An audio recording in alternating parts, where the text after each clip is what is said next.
ఎరా భయం వేస్తుందా? 10 తలల రావణాసురుడిలా కనిపిస్తున్నానా? ఈ కథ రాముడిపై కక్షతో పరస్త్రీ వాంఛతో సీతను అపహరిస్తే విడిచిపెట్టమని ఆంజనేయుడు ఆజ్ఞాపించిన, విభీషణుడు విన్నవించిన లెక్క చెయ్యకుండా లంకా దహనానికి కారకుడై రాముడు వదిలిన బ్రహ్మాస్త్రానికి బలి అయిన రావణుడిది. కేదార్ లంక్ అనే ఊళ్ళో గిరి తిలక్ అనే అన్నదమ్ములుండేవాళ్ళు. తిలక్ పుత్రుడంటే నీలా ఉండాలయ్యా. బ్రతికున్నప్పుడే తల్లిదండ్రుల ఆస్తుల్ని పంచుకునే రోజుల్లో చనిపోయాక కూడా వాళ్ళ ఆశయాల్ని బ్రతికిస్తున్న నీలాంటి వాళ్ళు చాలా అరుదు. మర్యాదగా నాగలికి దండం పెట్టి దుబే. పొద్దు పొద్దున్న చిరా తెప్పించి నాకు కోడికంటే మా వాళ్ళు ఉండాలరా. నువ్వున్నావు ఎందుకు? ఏదైనా పని చేసుకోరు వెళ్ళి. ఎందుకు అంచరాగా ఉన్నావు?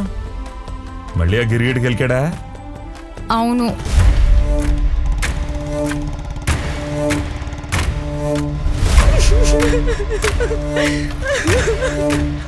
అసలు ఏం జరిగింది?